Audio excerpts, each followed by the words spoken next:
All right, if you don't know, the Detroit Lions are playing the Green Bay Packers. It was a flex game until the 4:25 variety. So if you're on FanDuel or DraftKings, it'll be the 4 p.m. only game slate, not the 1 p.m. only. If you don't play fantasy or daily fantasy, it's great. You just create a lineup. You could do regular fantasy. What is it? Monday? No, what is it? Thursday through Sunday, or you could do 1 p.m. only games, or you can do just a Sunday slate. It used to be from the 1 p.m. game to the Sunday night game, but they changed it from 1 p.m. to the end of the 4 o'clock games. I mean, you just pick your quarterback, pick 2 running backs, pick 3 receivers, pick a defense, and pick a flex. They took the kicker out, and I won $1. I turned $1 into like over $1,000 one time. So it's good. You can bet $4 and win $500,000. So if you're still playing standard fantasy, you need to get with the times and doing DraftKings and FanDuel. But let's talk about Green Bay coming to Ford Field. No fans of attendance. Once again, it will be December 13th, 4:25 p.m. Eastern Standard Time. It's not inconveniencing any ticket holders because there are no ticket holders. But let's talk about the game. Darrell Bevel, I think he was a backup quarterback or something. He had some affiliation with Brett Favre and Green Bay. Talking about they went cougar hunting. And I'm pretty sure only white people go cougar hunting because I'm not going to look for no cougar. But Detroit got some injuries. Kenny Galladay didn't practice again today. I don't think Jeff Okudah practiced again today, or the Wednesday, excuse me. But Jair Alexander practiced full for the Packers, and I wanted the Lions to draft him year one. He turned out to be one of the best cornerbacks in the NFL. But other than that, last time we held our own for a quarter, almost 2 full quarters. We imploded at the end of the second quarter, the beginning of the first half. They hand the ball to Aaron Jones. He go crazy, and we had some issues there. But once again, they see a different defense. They see a different coach. They see a happy team. I think we played them in week 2. It was competitive. I think we jumped out to a lead, and Aaron Jones just did what he had to do. And then I think it was the O-lineman, Obashe, whatever it was, he imploded, and then they called a couple, I think, penalties on Will Harris, and he imploded, even though some people say the penalties weren't warranted. I was listening to that part of the game on the radio. But, the Packers can be beat. It's not a great football team. I mean, Aaron Rodgers, if you take Aaron Rodgers and you say, well, let's put Daniel Jones there, let's put Alex Smith there, they're not even a playoff team. Aaron Rodgers is that freaking good, and we know that over the years. I thought we beat them one Monday night, or was it Sunday? I think it was Monday night. I went to sleep. Woke up and seen the Lions lost. I'm like, how did the Lions lose? I seen Aaron Rodgers throw that Hail Mary because I had to be the work in the mirror. I said, man. And at the end of the day, you just had to respect Brett Favre because he was good. I didn't never really hate the Packers since last year they cheated us at Lambeau. I didn't really hate them. Aaron Rodgers is just damn good. You want him to be your quarterback. He's one of the best quarterbacks. If he won another Super Bowl, he cracked the top 10 in my opinion. Good quarterback. But you look at that team, Aaron Jones ain't been running well since he came back from injury. Jamal Williams kind of been running better before last week. I don't know what they did. I know they beat the Eagles. They receivers been playing better late. They got beat by the Colts. They got housed by Tampa. Defensively, you still can run on them. Well, other teams can run on them, not us. You still can run on them. They got a good secondary, but you can't beat them. The Packers ain't the best team in the NFC. They just got one of the best players. The best player in the NFC, Aaron Rodgers. And they beat up on the Bears. The Vikings did beat them. And the Vikings and Dalvin Cook ran over them. That defense in the middle, they just refused to use resources on making them stronger in the interior and making them stronger in the middle linebacker position. That's the problem. They got to find somebody in the middle linebacker position that can fill the holes. They got a good nose tackle, But really, if you're a physical football team and you can run the football, downhill and run it down, you can run it down them. You don't got to run east to west, sweeps, toss, wildcat, man. Hey, you put in your jumbo package, you come with a fullback, and you ram it right down their throats. And that's how you beat Green Bay. Green Bay ain't unbeatable. You know what I'm saying? Aaron Rodgers just make them look invincible. The offensive linemen get beat up a little bit too.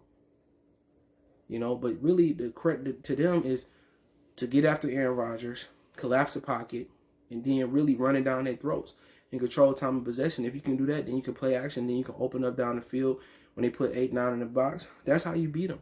You got to be a physical football team. It ain't about being sexy, going up to Green Bay, or beating them in your dome. It's about physically abusing the Packers on the run game and abusing them after getting after their quarterback. And that's what it's all about.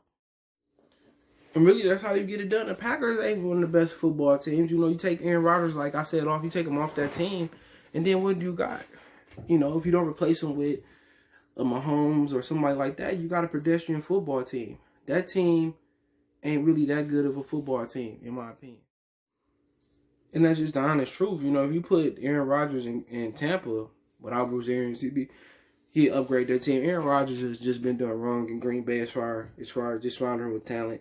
He don't have one first-round pass catcher. You know, Devontae Adams is a good find. You can find receivers into the late rounds or the middle rounds of the draft. But to be honest, if they sat there and they put a Kenny Galladay or a Golden Tate next to them in his prime, next to Devontae Adams, then I think the Green Bay Packers can score enough points, you know, really, or roll enough coverage towards both of their receivers to really win.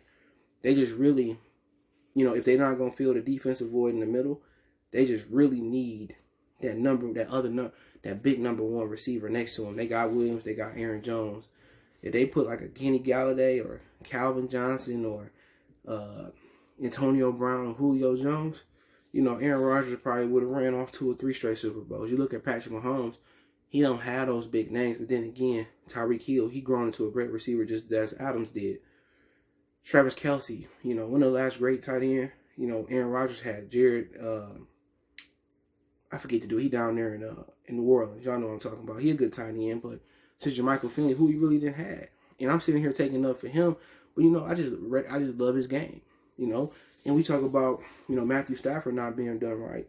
You know, Aaron Rodgers really been set to really rot there. But to moving on, you know, for them to beat us, you know, really it's just run the ball, you know. See if you can have the same success that you had week 2 or week whatever it was. Run the ball. If you can't do it, then you got a lot of young corners out there. But now you know you're playing more zone. Ain't you playing zone, you know, if they don't do pressure, Aaron Rodgers can buy time and really put the ball accurate through those windows. And really that's the game plan. You know what I'm saying? Get Aaron Jones out on the edge, screens, tosses.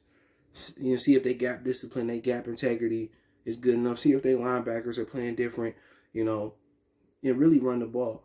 And really not get Aaron Rodgers into get him hit too many times.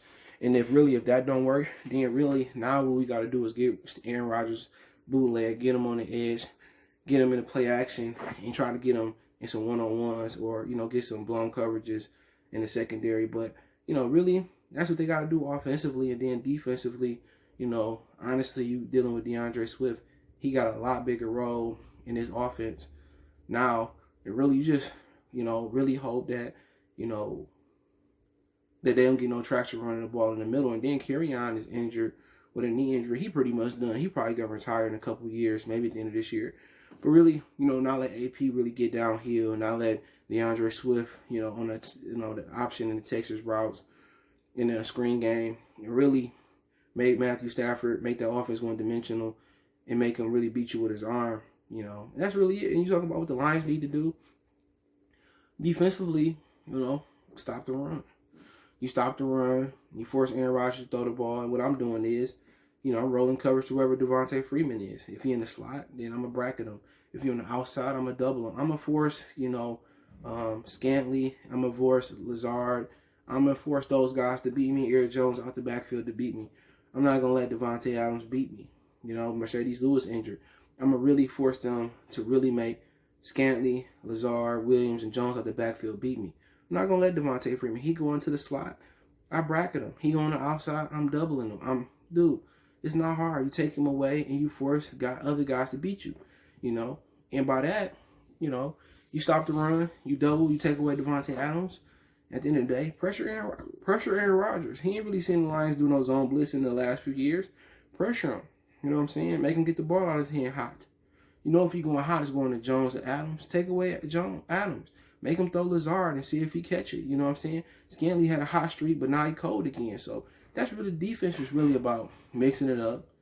You know, showing Rodgers different looks, containing him, stopping Aaron Jones, in doubling, stopping the run in general, in doubling and taking away Devontae Adams and make one of them other guys beat you. Aaron Jones not a receiver for a reason.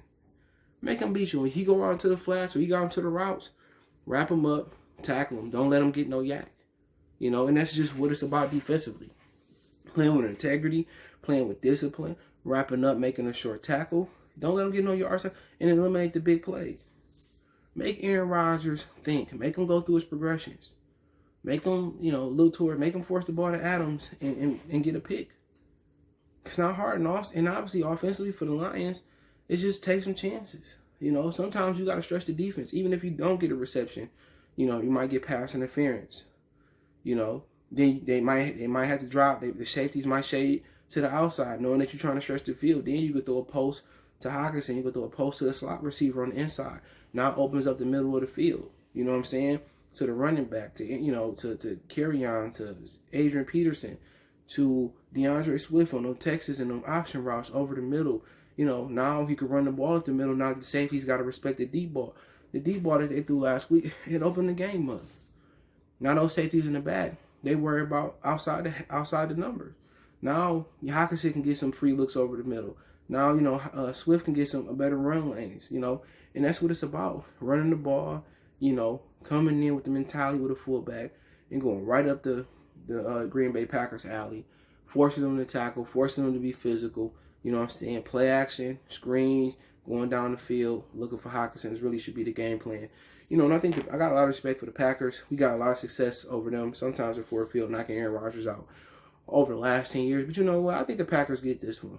I think the Packers beat us 31-21. I just think they hot right now. And I think Rodgers get the job done. I think Darrell Bell will come down to earth. So, tough game. I like the Packers by 10. I wouldn't bet that, but, should be interesting. Not sure what the odds are, but hey, let me know what you guys think.